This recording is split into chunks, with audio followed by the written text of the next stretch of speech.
ruhul ibada. Ni nini roho ya ibada? Ili ibada yako iwe ni yenye kuzingatiwa na iwe ni yenye kukubaliwa, lazima ibada ile iwe na nini? Ar-ruh, roho. Mwanadamu anaishi na roho. Mwanadamu thamani yake ni akiwa yuko hai, ana roho, ndio huthaminiwa. Lakini ikiwa amekufa, yuko hapa mbele yetu, lakini roho ishatolewa kwenye mwili, ule mwili hausaidii, wala hauna thamani yoyote mbele zetu. Na hizi ibada pia kuna roho yake. Ikiwa itakosekana roho katika ibada zetu, sawa ikiwa ni ibada ya kusali au ya kufunga au sadaqa au hija, ibada yoyote ni lazima iwe na nini? Ar-ruh. Ndio ibada kama ile ikubaliwe na nani? Na Mola Subhanahu wa Ta'ala. Labda wengi watajiuliza, ni nini ruhu ya ibada? Ruhu ya ibada, ulama watuambia al-ikhlas, kuwa na ikhlas. Ikhlasi maana yake ni kuitakasa ile amal kutokamana na kitu kinachoitwa ar-riya. Kinyume cha ikhlas ni riya. Riya maana yake ni nini? Kujionyesha au kutaka sifa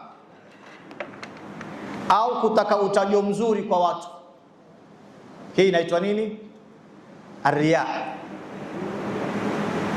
Mola Subhanahu wa Ta'ala katika Al-Qur'anul Karim, katika suratul Kahf, mwisho atuambia, faman kana yarju liqa'a rabbih falyamal 'amalan salihan wala yushrik bi'ibadati rabbih ahada.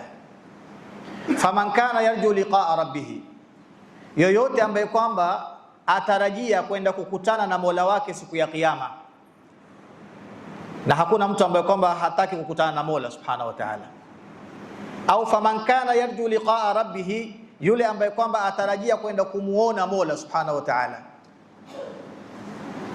Mwenyezi Mungu hapa duniani haonekani kwa macho ya kawaida, lakini siku ya Kiyama Mwenyezi Mungu, jumla ya karama ambayo kwamba yeye atawapatia watu wa peponi ni yeye kuondoa pazia kwenye dhati yake asharifa, kwenye dhati yake tukufu. Mola Subhanahu wa Ta'ala anawapatia heshima waja wake kwa kuweza kujidhihirisha wamuone. Na katika madhhabi ya Ahli Sunna wal Jamaa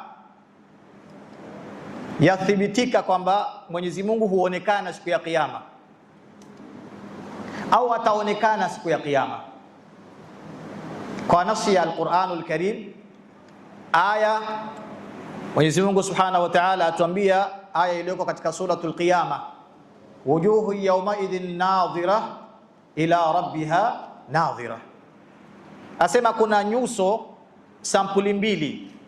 Kuna baadhi ya nyuso zitapata karama na heshima ya kumuona Mwenyezi Mungu Subhanahu wa Ta'ala ayanan, waziwazi, lakini bighairi kaifin wa inhisar, bila ya namna fulani. Mwenyezi Mungu hana namna jalla jalalu, wala Mwenyezi Mungu hafanani na viumbe, wala Mwenyezi Mungu Subhanahu wa Ta'ala hana shikli maalum ambayo kwamba yajulikana nayo. Na akiwa mtu atakuwa na itikadi kama hiyo ni kafir. Sawa. Mola ataonekana kwa macho siku ya Kiyama. Asema wujuhu yawma idhin nadhira ila rabbiha nadhira. Sasa Mwenyezi Mungu atuambia, ikiwa kuna mtu kati yenu atarajia kwenda kumuona Mwenyezi Mungu, kupata radhi zake siku ya Kiyama na kuingia katika rehema yake, falyamal amalan salihan, mtu afanye amali njema yenye kusilihi, matendo mazuri. Lakini katika ibada kama ile ambao anafanya, wala yushrik biibadati rabbih ahada, wala asimshirikishe katika ibada ya Mola wake yoyote. Yani asimweke mtu mwingine katikati baina ya ibada yake na Mola wake, asimweke mtu hapa katikati. Na hakuna dhambi kama shirki.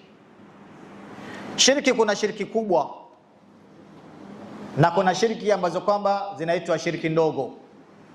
Ashirkul akbar ni ile shirki ya kumshirikisha Mwenyezi Mungu Subhanahu wa Ta'ala, kuabudu vitu vingine sio kwa Allah Azza wa Jalla, kuabudu masanamu kama kwa mushrikun. Hawa ni mushrikun, shirki kubwa. Lakini shirki ndogo inakuwa pia kwa Waislamu.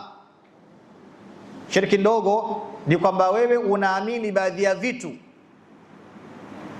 ya kwamba hata mwingine aweza kufanya. Kuna kazi za Mwenyezi Mungu Subhanahu wa Ta'ala peke yake ambaye kwamba mwanadamu hawezi kufanya wala hashirikishwi katika ile kazi.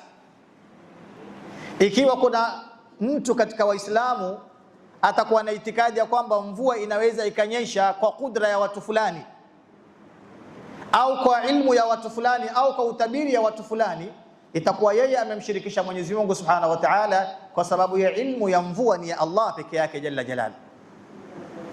Mwenyezi Mungu Subhanahu wa Ta'ala atuambia, wa indahu mafatihul ghaibi la ya'lamuha illa hu. Mwenyezi Mungu Subhanahu wa Ta'ala mwenye ilmu ya ghaib, hasatan mambo matano Mwenyezi Mungu yeye peke yake ndio anayajua. Na yule ambaye kwamba atajiingiza yeye akajifanya anajua, basi huyu amemshirikisha Mola wake Subhanahu wa Ta'ala na amejipa pawa ambao sio yake. Amechukua kazi ambayo kwamba sio yake jalla jalalu wa ta'ala fi ula. Kwa mfano Mwenyezi Mungu Subhanahu wa Ta'ala katika mwisho wa suratul Luqman, kama sijakosea, mwisho wa suratul Luqman atuambia, inna Allaha indahu ilmu saa wa yunazzilu al-ghayth wa ya'lamu ma fil arham wa ma tadri nafsun madha taksibu ghadan wa ma tadri nafsun bi ayi ardhin tamut. Mwenyezi Mungu atuambia inna Allaha indahu ilmu saa. Mwenyezi Mungu yeye peke yake ndio anajua kiyama. Mwenye ilmu ya kiyama ni yeye jalla jalalu. Hakuna anayejua kiyama ni lini, wakati gani, tarehe ngapi, mwezi gani. Mwenyezi Mungu indahu ilmu saa. Hata manabii walipoulizwa kiyama ni lini katika kisa cha Isra na Mi'raj, walikutana katika Baitul Maqdis wakajadiliana kuhusu kiyama. Wakamuuliza Nabii Ibrahim, Nabii Ibrahim akasema sijui, sina ilmu hiyo mimi. Wakamuuliza Nabii Allah Isa, akasema sina ilmu hiyo mimi. Nabii Musa akasema na mimi sina hiyo ilmu ya kiyama. Mwisho Nabii Isa asema hata mimi pia sina ilmu ya kiyama, isipokuwa kuna zile dalili fulani ambazo Mwenyezi Mungu Subhanahu wa Ta'ala amenionyesha au amenipatia dalili kama hizo, mkiona hizo dalili tayari ni kiyama. Lakini hakuna anayefahamu kiyama ni lini. Kisha Mola akatuambia inna Allaha indahu ilmu saa wa yunazzilu al-ghayth, na yeye Mwenyezi Mungu ndio anayeteremsha mvua kwa wakati wake, kwa tarikhi yake jalla jalalu. Hii ni ilmu al-ghaib. Mvua kunyesha ni ilmu ya nani? Mwenyezi Mungu Subhanahu wa Ta'ala. Wala usiingie katikati wewe ukaniambia nyota fulani ndio italeta mvua, wamkufuru Mwenyezi Mungu Subhanahu wa Ta'ala. Tuko pamoja? Nyota fulani au ukiona kitu fulani, kuna mtu manake atakwambia mpaka nyota fulani itokezee ndio mvua itanyesha. Hiyo ni katika moja katika kumshirikisha Mwenyezi Mungu Subhanahu wa Ta'ala. Wa yunazzilu al-ghayth wa ya'lamu ma fil arham, na Mwenyezi Mungu peke yake ndio ana ilmu ya ma fil arham, kile ambacho kwamba kinapatikana katika uzao wa mwanamke, katika uzao wa mwanamke, hasatan ikiwa yule mtoto hajatiwa ruhu, haijafika miezi minne. Si mtoto anayekwa ruhu akifika miezi minne, si ndio? Siku 120. Kabla ya siku 120 hakuna anayejua, dokta yoyote, msomi yoyote, daktari mkubwa yoyote anayetegemewa, mtoto kabla ya siku 120 hawezi kukuambia kwamba ule mtoto ni wa kiume ama ni wa kike. Pamoja na kwamba hivi sasa kuna hivi vipimo vya kisasa na hizi mashini na ilmu kwa imeendelea ya kwamba mtoto ndani ya tumbo wa mama inaweza kaekwa scan nyingine akaangaliwa akaonekana mtoto wa kiume au wa kike. Lakini kabla ya hapo hakuna anayejua, na wala daktari mwenyewe tu atakwambia bwana tutarajia tarehe fulani watazaliwa, lakini hajui tarehe ya kuzaliwa. Tarehe hasa ya kwamba ule mtoto atazaliwa, daktari hajui? Anajua, ila atatabiri tu, atakupimia, atakwambia bwana tutarajia tarehe fulani ndio huu mama atazaa, atajifungua. Kwa hivyo ilmu ya ma fil arhami ni ya Mwenyezi Mungu peke yake jalla jalal. Wama tadri nafsun bi ayi madha taksibu ghadan, na hakuna mtu anayejua kesho anafanya nini. Kesho ni katika ilmu ya Mwenyezi Mungu Subhanahu wa Ta'ala. Mambo ya baadaye, mambo ya mwakani ni katika ilmu ya Allah Azza wa Jalla. Wanadamu mwingine hajui ilmu kama hiyo. Wama tadri nafsun bi ayi ardhin tamut, wala hakuna anayejua atakufa ardhi gani, sehemu gani kwenye ulimwengu. Umezaliwa kwenu, labda utaenda kufa sehemu ambayo kwamba hata hujatarajia wewe. Kwa hivyo hizi ilmu tano, ghaibu tano hizi ni za Mwenyezi Mungu peke yake jalla jalaluhu wa ta'ala fi ula, na hufai kumshirikisha Mwenyezi Mungu kwa kujifanya wewe wajua ilmu kama hii. Kwa hiyo Mwenyezi Mungu Subhanahu wa Ta'ala atuambia yoyote ambaye kwamba atarajia kesho siku ya kiyama kuwa atakutana na Mola wake na amuone Mola wake Subhanahu wa Ta'ala, asema falyamal amalan salihan wala yushrik biibadati rabbih ahada, wala asimshirikishe Mola Subhanahu wa Ta'ala kwa kufanya shirki au kwa kuweka vitu fulani katika ibada kama ile. Lakini kitu ambacho tunapendelea hapa katika shirki ndogo ni nini? Ar-riya, kujionesha katika ibada. Na katika aya nyingine Mwenyezi Mungu atuambia wama umiru illa liya'budu Allaha mukhlisina lahu ad-din. Mola atuambia kuhusu anbiya, wala hatukuamrisha mitumi illa liya'budu Allah, illa wamwabudu Mwenyezi Mungu mukhlisina lahu ad-din, kwa kuwa na ikhlas katika dini ya Mwenyezi Mungu na katika ibada za Mwenyezi Mungu Subhanahu wa Ta'ala. Na ndio tukasema al-ikhlas huwa ruhul ibada, ufanye kitu lillahi peke yake. Ukisali lillah, ukitoa sadaqa lillah, ukienda umra lillah, ukifanya hija lillah. Usiweke adna riyain fi qalbik katika ibada kama ile, hata ikiwa ni tembe ndogo, ni kitu kidogo sana ile riya, basi inakuharibia ibada yako. Mtume sallallahu alaihi wasallama katika hadithi ya Sayyidina Umar ibn al-Khattab radhiyallahu anhu anasema sami'tu Rasulullah sallallahu alaihi wasallama yaqul, Sayyidina Umar anasema nimemsikia mtume akisema innamal a'malu binniyat, hakika si lingine hizi amali zote Mwenyezi Mungu anazingatia nia na ikhlas. Wa innama likulli imri'in ma nawa, na kila mmoja atalipwa kile ambacho kwamba amenuia, na nia yako anayejua ni Mungu peke yake. Hivi sasa wewe umefunga, hakuna anayekujua ndani ya moyo wako, ndani ya nia yako kuna nini katika ibada yako ya kufunga. Mwenyezi Mungu ndio anajua nia yako imebeba nini.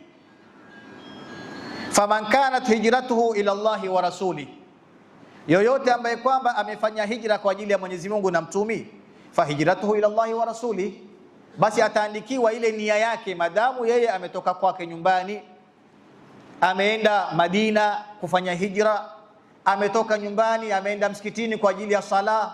Nia yake anayejua ni Mwenyezi Mungu peke yake jalla jalalu, ndio atakana yani tutengeze nia zetu. Na umeambiwa an-niyya niyatul mu'mini khairu min amalihi, nia ya mu'min ni bora kuliko amali yake.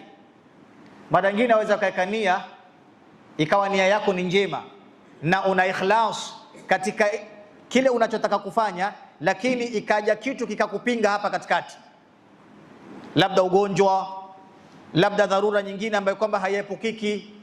Ulikuwa wataka usali tahajjudi, mfano umeweka nia usiku ulipoenda kulala, ukaweka nia nitaamka tahajjudi mimi, lakini ghafla hapa kuna mtu wako amekuwa mgonjwa, ukawa mpeleka hospitali usiku mzima, wazunguka naye mpaka ile tahajjudi ikakupita. Maadamu ulikuwa na nia njema, Mwenyezi Mungu anakuandikia kwamba ile tahajjudi umeipata. Nia mara nyingine iko na nguvu zaidi kuliko hata ile amali ambayo kwamba unaifanya. Ndio maana Mtume akatuambia sallallahu alaihi wasallam, faman kanat hijratuhu ila Allahi wa rasulihi fahijratuhu ila Allahi wa rasulihi, wa man kanat hijratuhu lidunya yusibuha, na yule ambaye kwamba kugura kwake kutoka Maka kwenda Madina ni kwa ajili ya dunia, au imraatun yankihuha, au kwa sababu ya mwanamke kwenda kumuoa, fahijratuhu ila ma hajara ilayhi, basi nia yake ataandikiwa kile ambacho kwamba amekifuatia. Katika masahaba wa Mtume sallallahu alaihi wasallam, wakati masahaba wanafanya hijra kutoka Maka kwenda Madina, kuna watu nia yao ilikuwa ni nia safi, ikhlas, kwa ajili ya Allah azza wa jalla. Wameacha mashamba, wameacha kila kitu, wakaenda wapi? Madina. Lakini kuna wengine katika wao, kuna bwana mmoja anaitwa Muhajiru Ummi Qais. Yeye amegura kutoka Maka kwenda Madina kwa ajili ya mwanamke fulani anaitwa Ummu Qais. Yeye nia yake ni kwenda kuoana na ule mwanamke. Ikawa yeye ameenda kwa sababu ya mwanamke, si kwa ajili ya hijra, kwa ajili ya Allah azza wa jalla. Ndio Mtume akasema yoyote ambaye kwamba atafanya hijra kwa ajili ya dunia, ni biashara, au kwa ajili ya kumwoa mwanamke, fahijratuhu ila ma hajara ilayhi, basi yeye nia yake atahesabiwa ni kile ambacho kwamba amenuilia. Na wewe Allah anakuona wakati watoka nyumbani waja msikitini, nia yako ni nini? Ni kuja kwa ajili ya kupata ilmu, kusali, kusoma Qur'ani, ama nia yako ni gani? Mwenyezi Mungu atakulipa kulingana na ikhlasi yako na nia yako ya kutoka nyumbani, sawa? Kwa sababu ukitoka nyumbani wewe ukaenda msikitini katika ibada, lazima kila mmoja atatoka na nia fulani, sio? Lazima kila mmoja atakuwa na nia yake. Wewe kia nia yako ni kuja msikitini ulale upumzike, basi utaandikiwa hiyo ya kulala na kupumzika, hutaondoka na thawabu yoyote. Lakini angalia nia ikiwa mzuri, kuanzia watoka nyumbani waja msikitini, uko kwenye thawabu, unaandikiwa thawabu thawabu thawabu mpaka unapotoka msikitini. Thawabu zako za sala zaendelea kama kawaida, kuanzia wakati waingia msikitini, umeketi masaa mawili masaa matatu mpaka watoka msikitini, malaika wanakuandikia thawabu ya mtu ambaye kwamba yuko katika nini? As-sala. Nini? Kwa sababu ya nini? Nia yako njema. Kwa hivyo ndio maana ulama watuambia kulingana na vile nia yako iko, ndio Mwenyezi Mungu Subhanahu wa Ta'ala anakupandisha daraja. Vile nia yako ni njema, na kwa sababu ya amali moja, kama nia zako ni nyingi katika ile amali moja unaofanya, Mola Subhanahu wa Ta'ala atakuandikia kwa nia zako zote zile ambazo kwamba umenuia. Mfano uko msikitini hapa wewe, ukaeka nia ya itikafu, ukaeka nia ya kusikiza darasa, ukaeka nia ya kuhuisha nyumba ya Mwenyezi Mungu Subhanahu wa Ta'ala, ukaeka nia ya kufaidika, yani ukaeka nia mbalimbali. Yani katika amali moja unaweza ukapata thawabu 10 na zaidi ya 10. Ndio maana ulama wakatuambia tusiwe mabakhili katika nini? Katika nia zetu. Wewe ukifanya jambo lolote, basi wasi'i an-niyat wal maqasid, yani panua nia yako kwenye hiyo amali moja. Nuia vitu vingi sana na zote Mwenyezi Mungu anakuandikia. Hadithi ya Sayyidina Abi Hurairah radhiyallahu anhu, Mtume asema inna Allaha la yanzuru ila ajsamikum, Mwenyezi Mungu haangalii miili yenu, ni mkubwa, ni mnene, ni mdogo, ni mfupi, ni mwembamba. Mwenyezi Mungu haangalii mwili. Wala ila suwarikum, wala kwenye sura zenu, ni meupe, ni meusi. Walakin yanzuru ila qulubikum wa a'malikum, lakini Mwenyezi Mungu anatizama kwenye nyoyo zenu na amali zenu. Amali iko na ikhlasi. Waweza ukafanya ukaswali rakaa 1000, lakini ikiwa hakuna ikhlas, ni mwili tu unacheza, unainama na kuinuka, basi hapo ni bure tu. Umekuja kufanya ibada ya bure. Wenyewe wanakuambia zero work, si ndio? Yani kazi ya bure, umefanya kazi ya bure. Sasa wewe kuwa na ikhlasi katika ibada yako yoyote. Usiku uenda kusali tarawih, nenda na nia tarawih peke yake, usiende na nia nyingine. Ikiwa utaenda kwa nia mimi naenda msikitini kusali tarawihi, nionekane na fulani pia nione mimi ni mtu wa tarawihi, wacha niwaoneshe kina fulani. Na hii tabia wakina mama ndio wanao sana. Wanawake ndio wana tabia kuoneshana, wacha nionekane na mimi pia najua kuvaa siku ya Idi. Yani wao wanawake mara nyingi, si wote lakini, wakienda kwenye harusi au kwenye siku ya Idi au sherehe yoyote, nia yao kubwa ni nini? Kwenda kujionesha nguo yake. Mimi nimevaa nguo ya ghali zaidi kushinda ule mwingine. Sasa ikiwa wewe siku ya Idi pia umevaa kanzu mzuri na kilemba, naenda kujionesha mimi fulani hata nikoma mimi. Nimevaa kanzu ya 10,000 mimi leo. Nimevaa kilemba kizuri cha Saudia. Sasa nia yako ni ile ya kilemba tu, na thawabu yako ni ile ya kuvaa kilemba. Kwa Mwenyezi Mungu hupati kitu. Siku ya Idi kuna ile ibada ya kuchinja. Ikiwa katika kuchinja kwako nia si Mwenyezi Mungu, umeona watu wanachinja na wewe ukachinja, lakini nia yako si kuchinja kwa ajili ya Mwenyezi Mungu na kujikaribisha kwake, basi Mungu anakuambia la yanala Allah luhumuha wala dimauha. Mwenyezi Mungu hana haja na nyama ya ule mnyama uliomchinja, wala hana haja na damu yake, wala hana haja na mifupa yake, walakin yanaluhu taqwa minkum. Mwenyezi Mungu Subhanahu wa Ta'ala ana haja na nia yako ya kuchinja ni nini? Je, uko na ikhlasi katika kuchinja? Na ndio maana tukaambiwa ndugu zangu, hata tukifanya ibada, iwe ni ibada ya sadaqa au ibada ya zaka au ibada yoyote, basi tujaribu kuficha ile sadaqa ili isiingie riya. Na Mtume atuambia sallallahu alaihi wasallam, sadaqa bora zaidi inaozima hasira ya Mwenyezi Mungu na kusamehewa madhambi ni sadaqa ya siri. Yani sadaqa ziko mara mbili, kuna sadaqatu al-alaniya na sadaqatu sir. Sadaqa ya wazi, yani kwamba wewe umetoa mbele za watu, hii ni sadaqa, pia itategemea na nia yako vile ilivyo, lakini bora zaidi ni kutoa nini? Sadaqa ya nini? Ya siri. Mola tuambia Subhanahu wa Ta'ala, in tubdu sadaqati fa ni'ma hiya wa in tukhfuha wa tu'tuha al-fuqaraa fahuwa khairun lakum wa yukaffiru ankum min sayiatikum.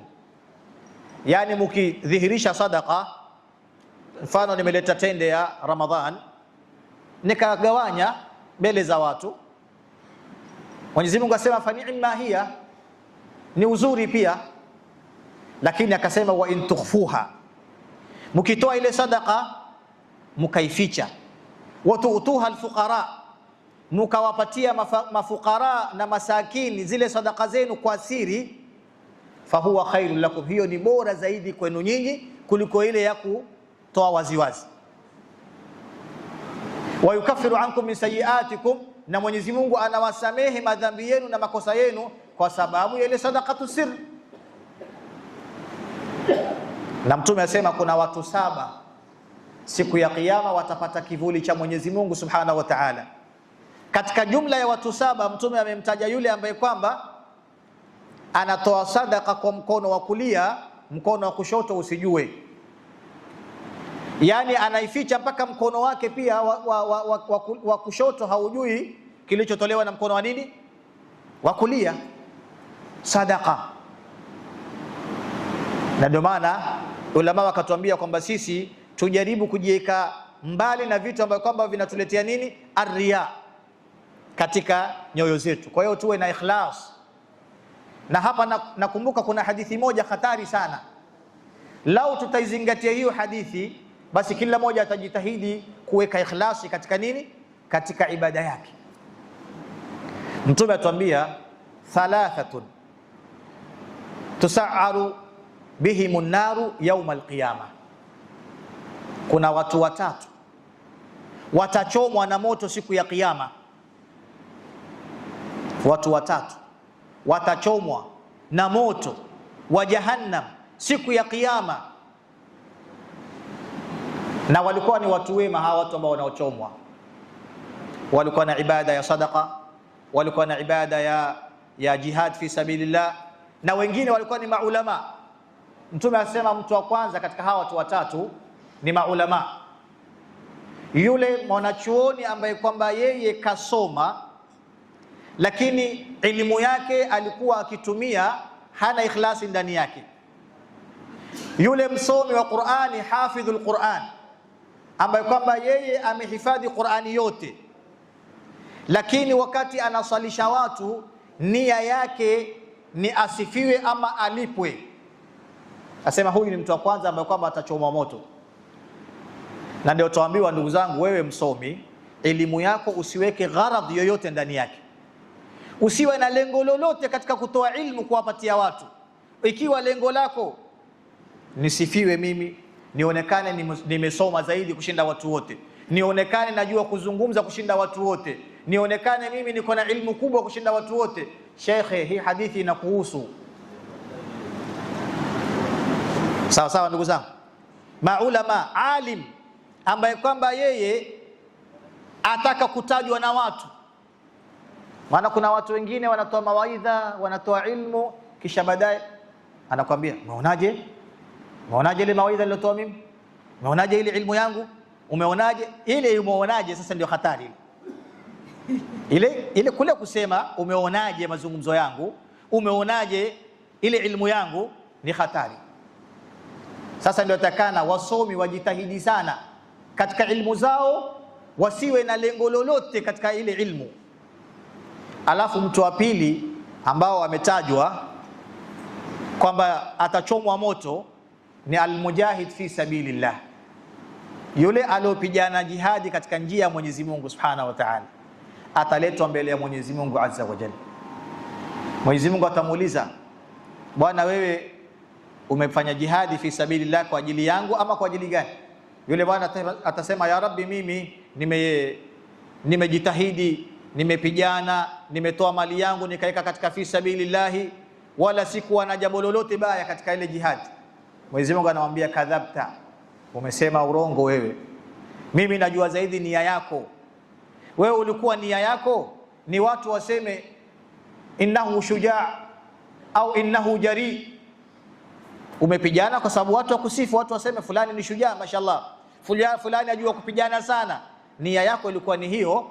Sasa nenda uchukue thawabu zako kwa wale ambao kwamba umejisifu mbele yao. Anaambiwa apelekwe wapi? Katika moto.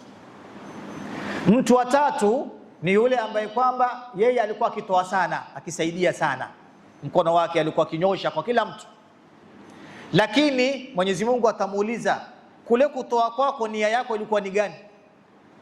Atasema, ya Rabbi, mimi ilikuwa nikitoa sadaka zangu na zaka zangu kwa ajili yako wewe ya Rabbi. Mwenyezi Mungu anamwambia, kadhabta, mrongo wewe, hukufanya kwa ajili yangu, ulifanya kwa sababu watu waseme bwana fulani mashallah, fulani ni sahi, fulani ni jawad, fulani ni mtu wa kutoa, fulani mashallah ni mtu wa kusaidia. Kama wewe nia yako ilikuwa ni watu wa kusifu wakati watoa, basi tayari ujue wewe ni katika hawa watu watatu. Sasa katika ibada yoyote ambayo kwamba unafanya wewe, muogope Mwenyezi Mungu, usije ukaingia katika hawa watu watatu, ukaenda ukanyimwa thawabu za amal kwa sababu ya kukosa kwako ikhlasi na kuweka kwako ria.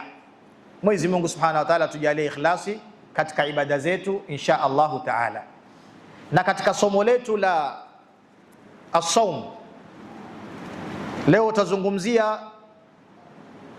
makruhatu as-saum, mambo ambayo kama ni makruh. Makruhu ni vitu ambao ukifanya basi umekosa thawabu katika ibada yako kama ile, na umeibatilisha ile somu yako thawabu zake. Ya kwanza, al-ilku, kutafuna. Kama wewe umefunga, kutafuna ni makruhu kwako, ingawa Ramadhani yako au somu yako haibatiliki, lakini kule kutafuna ni makruhu. Kutafuna kitu chochote, bolgam, zile ambazo zatafunwa zatolewa kwenye miti ya bara huko, sio kama ubani. Kutafuna ubani, ulama wanasema ikiwa umetafuna tu bila ya kuna vitu vimeingia ndani, asema haina neno, lakini ni makruh. Haifai mtu kutafuna mchana wa Ramadhani. Tumeelewana sio? usiende kwa tafuna. Tayeb, maana kama mtu akatafuna kokaa kwambia haina neno. Ana kuna watu wengine wanapenda elimu kama hii. Bwana, leo tumeambiwa na ustadi kutafuna haina neno, ni makruhu, somo haibatiliki, lakini ile mgokaa ile ute yake inaweza kaingia ndani. Sawa? Tayeb.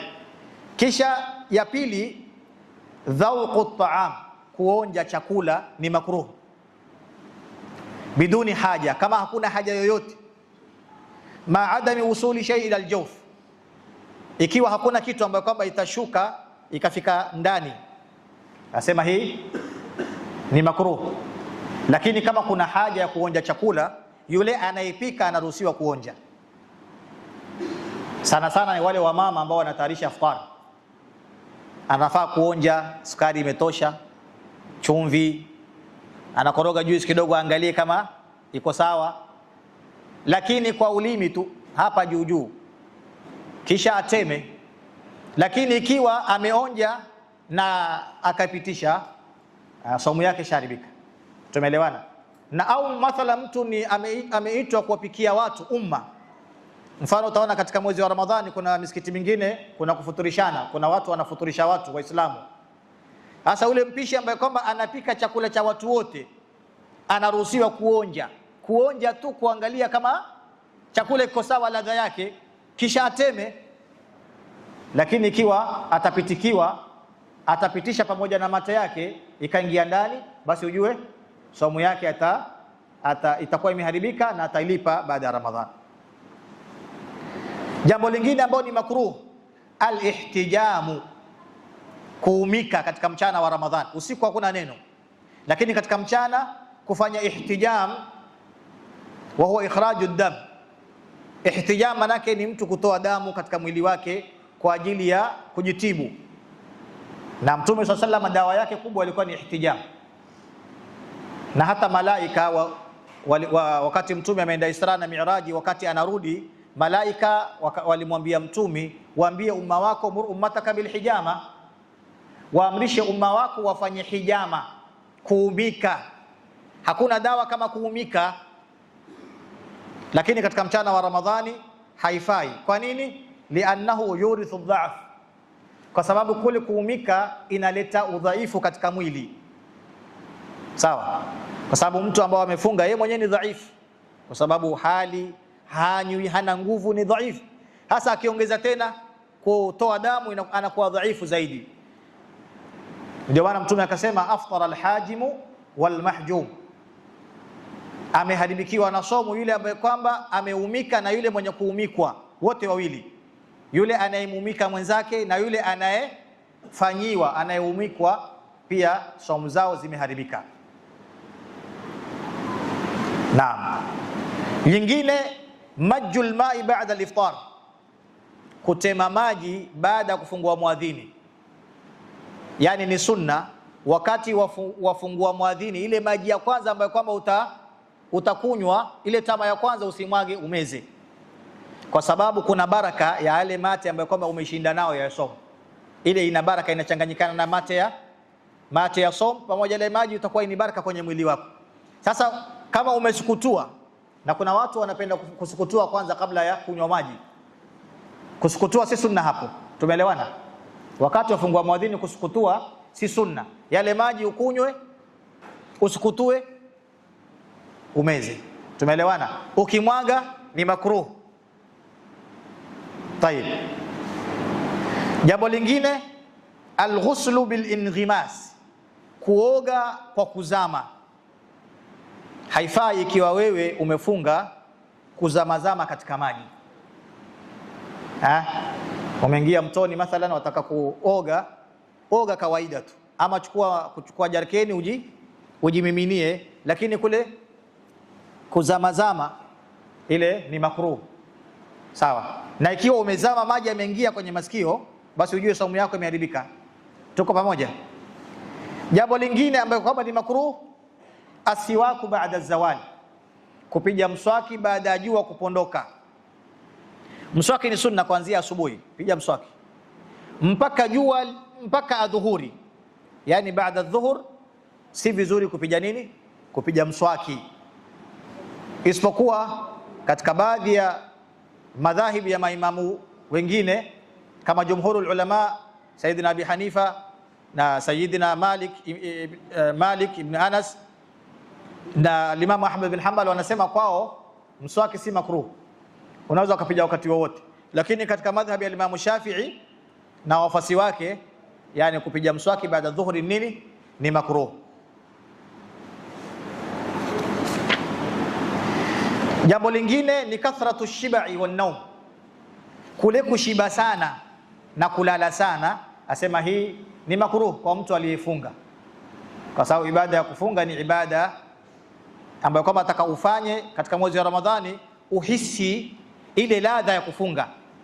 Hasa kule kushiba sana inaondosha yale malengo ya saumu. Wala kina mimi na wewe wale ambao kwamba ushiba sana wale. Shekha, kuna watu wanakula kweli kweli mchana usiku wa Ramadhani, kuna watu hula wakati wa iftari, kuna watu hula sana daku, kuna watu hula sana. Asema kule kula sana na kushiba sana haifai. Kwanza Muislamu hatakiwi kushiba sana. Mtume asema inna qaumun la naakulu hatta najua wa idha akalna la nashba. Mtume asema sisi Waislamu ni watu ambao kwamba hatuli mpaka tuhisi njaa, na tukila hatushibi. Na kwa sababu maradhi mengi ni kwa sababu ya kushiba. Chakula kikiwa kimejaa katika tumbo huleta maradhi. Ndio ukaambiwa punguza kula, na ukaambiwa eka thuluthi 3 kwenye tumbo. Thuluthi moja kula chakula, thuluthi ya pili kunywa, thuluthi ya 3 pumzi. Kule kushiba sana na kule kulala sana mchana au hata usiku la yajuz, ni makruh. Sisemi kwamba ukishiba sana saumu imeharibika, asisemi hivyo, lakini ile thawabu ya saumu yako inakuwa ni yenye kushuka. Wal khawdhu fi ma la yani, na ni makruhu mtu kuingilia mambo ambayo kama hayamuhusu kwenye Ramadhani. Ukaenda kuingilia mazungumzo ambayo si yako, kesi ambayo haikuhusu. Unajua kuna watu wao huwa hawachagui mahala popote, yeye anakuja na labda kuna watu wawili wamekaa wanaongea mambo yao, yeye ameingilia kati, haikuhusu. Sawa, hii ni katika makruh. Ya mwisho tanawulu shahawati almubaha, asema yani kufuata zile shahawa zako za halali. Shahawa za halali kama nini? Vitu vya halali mchana, kama vitu vya kunusa, vitu vya kuona, vitu vya kusikia. Hata kama ni halali lakini ni makruh katika saumu. Yani almashmumat, mafuta mazuri, kunusanusa au kupaka mafuta mazuri ni makruh kwa mtu ambaye kama amefunga. Tuko pamoja? Au almubsarat, au vitu vya kuonekana, vitu ambavyo kama unaviona kama yasmini na nini. Au almasmuat, au vinavyosikiwa ni makruh. Kusikiza manyimbo wewe ukiwa umefunga. Kuna mambo ambayo kwamba hupandisha thawabu ya saumu yako, kama kusoma Qur'ani, kama kumtaja Mwenyezi Mungu, dhikrullah, kama kumsalia Mtume sallallahu alaihi wasallama. Haya ndio mambo ambayo kwamba atakana mtu apandishe nao Ramadhani yake, saumu yake, lakini yale mengine yote ni makruh. Mwenyezi Mungu atupe kila la khair inshallah taala, na atujalie kila la khair, atuepushe kila la shari, atujalie min alladhina yastami'una alqawl fayattabi'una ahsana. Wa sallallahu ala sayyidina Muhammadin wa alihi wa sallam. Maswali matatu inshallah.